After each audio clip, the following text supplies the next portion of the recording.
Terima kasih telah mengklik video ini. Di episode sebelumnya, kita sudah membahas kisah tentang kelahiran Kristus sampai ia berpuasa selama 40 hari dan melawan godaan iblis. Dan di episode kali ini, kita akan membahas kisah pelayanan Kristus. Bagaimana kisahnya? Sebelum itu, jangan lupa untuk subscribe channel ini supaya bisa lebih berkembang lagi ke depannya. Dan langsung saja, ini dia kisahnya.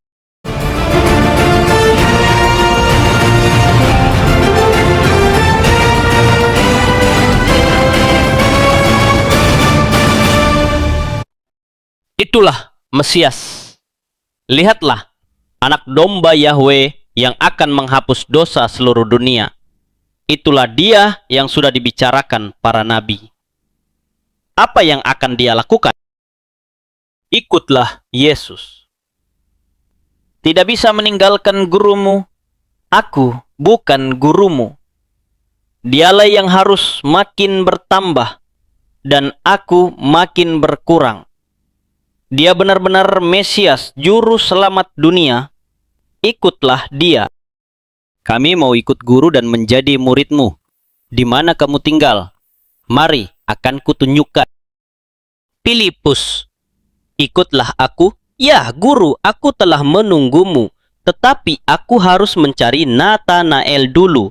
Dia juga telah patuh pada hukum Tuhan dan menunggumu, Mesias. Di mana Natanael? Dia ada di kebun. Ada masalah? Tidak, semuanya baik-baik saja. Natanael, di mana kau? Di sini, saudaraku. Natanael, kami telah bertemu dengan dia yang dibicarakan Musa dan ditulis para nabi, yaitu Yesus dari Nazaret, putra Yusuf. Mesias, kamu telah berbicara dengannya? Dari Nazaret? Tidak pernah ada yang baik yang berasal dari Nazaret. Bagaimana mungkin Mesias datang dari tempat itu? Seharusnya dia dilahirkan di Bethlehem di Yehuda. Datanglah dan lihatlah sendiri. Yohanes memberitakan bahwa Yesus adalah Mesias. Dan sekarang Andreas bersama dengan dia. Lihatlah seorang Israel sejati yang di dalamnya tidak ada tipu muslihat. Filipus, apakah kamu menceritakan sesuatu tentang aku kepadanya? Sama sekali tidak. Guru belum mengenali aku. Bagaimana guru berkata tidak ada tipu daya dalam diriku? Sebelum Filipus memanggil kamu, ketika kamu sedang duduk di bawah pohon ara, aku melihatmu di sana. Bagaimana mungkin guru telah melihat aku? Tak ada yang tahu di mana aku berada. Guru adalah putra Tuhan. Guru adalah Raja Israel. Apakah kamu heran akan hal ini? Kamu akan melihat hal-hal yang lebih mengherankan.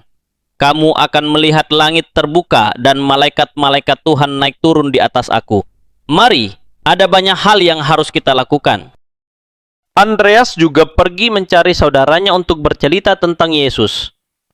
Simon, kami telah bertemu dengan Mesias yang diceritakan Yohanes. Kapan? Di mana? Seperti apa dia?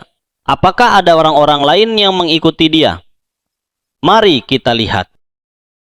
Kamu adalah Simon, anak Yunus, tetapi kamu anak dipanggil Petrus. Aku akan menyerahkan perahuku kepada keluargaku dan ikut kamu. Dalam waktu yang singkat, Yesus telah memilih 12 orang untuk ikut dia dan menerima ajaran-ajarannya. Mereka disebut ke-12 murid. Mereka pergi dari kota ke kota untuk memberitakan Injil Kerajaan Tuhan. Yesus dan murid-muridnya pergi ke bait suci untuk berdoa, tetapi bait itu dipenuhi dengan orang-orang yang berjualan. Para imam korup, mereka mendapat keuntungan dari apa saja yang dijual di bait suci. Mengapa aku harus menukar uangku sebelum aku memberikannya ke bait suci? Sepertinya kamu mendapat keuntungan dengan cara tidak jujur. Para imam menyetujui itu. Apa yang dia lakukan? Dia telah berdiri di situ hampir 1 jam dan tidak berkata apa-apa. Dia sedang membuat sesuatu. Kami sudah mendapat keuntungan banyak hari ini. Ini lebih baik daripada pekerjaan yang lain. Cambuk! Dia membuat cambuk! Rumah Bapakku adalah tempat doa, tetapi kamu sudah menjadikannya sarang pencuri. Pergi semua sekarang. Rumah bapaknya, dia pikir dia siapa? Mesias? Jangan menjadikan rumah Bapakku sebagai tempat berdagang. Kalian pencuri. Hai keturunan ular beludak, kamu menyengsarakan para janda. Dia pikir dia siapa?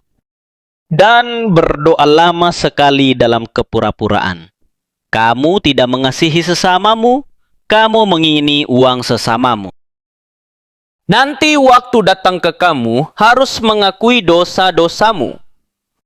Apakah kamu ingat apa yang dinubuatkan Daud tentang Mesias? Ahli-ahli Taurat mengajarkan bahwa ketika Mesias datang, dia akan muncul di baitnya tanpa disangka. Ya, semangat untuk rumah Tuhan telah melahap aku. Itu karena musuh-musuh Tuhan sudah lupa firman-Nya. Aku pikir kamu adalah Yesus dari Nazaret yang diceritakan Yohanes. Kamu telah menyebabkan banyak masalah hari ini. Dengan kuasa apa kamu melakukan hal itu? Bukti bahwa aku Mesias akan kamu lihat ketika kamu menghancurkan tempat suci ini. Dalam 3 hari, aku akan mendirikannya kembali. 46 tahun lamanya, tempat suci ini dibangun, dan kamu akan mendirikannya dalam 3 hari. Tidak mungkin. Kalau kesini lagi, kamu akan ditangkap. Yang dimaksud Yesus tentang tempat suci itu adalah tubuhnya sendiri. Tetapi dia tidak menjelaskan karena dia tidak bermaksud untuk mereka mengerti.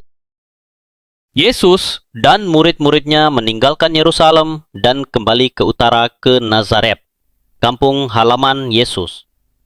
Oh Yesus, kamu sudah pulang. Ajaklah semua temanmu ke rumah kami dan kami akan menyiapkan makanan untuk mereka. Ibu, kami hanya sebentar di sini sampai hari Sabat. Seperti kebiasaannya, Yesus masuk ke sinagoga, tempat ibadah orang Yahudi pada hari Sabat. Kami sangat senang melihat salah satu dari kita telah kembali bersama teman-temannya. Kami telah mendengar hal-hal yang luar biasa tentang mereka. Kita ingin mendengar lebih banyak tentang hal-hal itu. Kami merasa terhormat kalau saat ini Yesus membaca Taurat untuk hari ini. Yesus membaca tulisan dari Nabi Yesaya.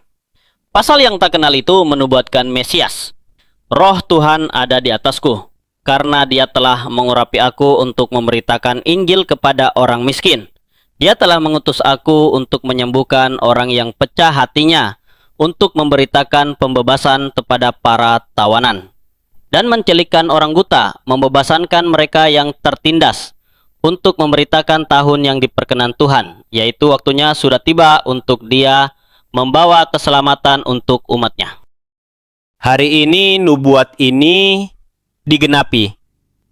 Sinagoga adalah sebuah bangunan yang dipakai umat Yahudi pada hari Sabat untuk beribadah bersama.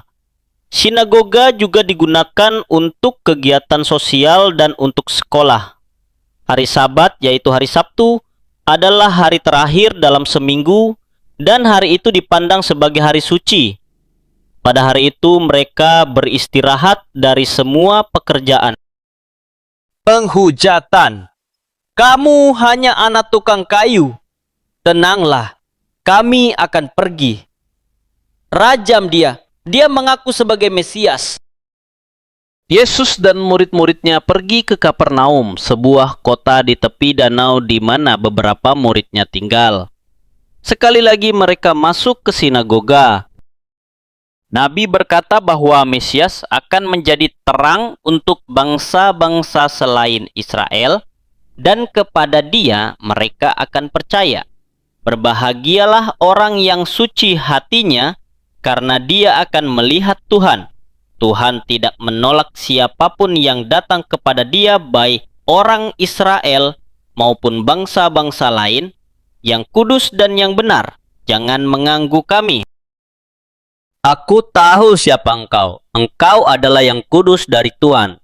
Dia dirasuk setan-setan. Usirlah dia dari sini. Apa yang akan terjadi selanjutnya? Saksikan di episode selanjutnya. Jangan lupa untuk subscribe channel ini supaya bisa lebih berkembang lagi ke depannya. Dan nyalakan loncengnya agar kalian tidak ketinggalan video terbaru dari kami. Terima kasih telah menonton sampai habis. Sampai jumpa di episode selanjutnya.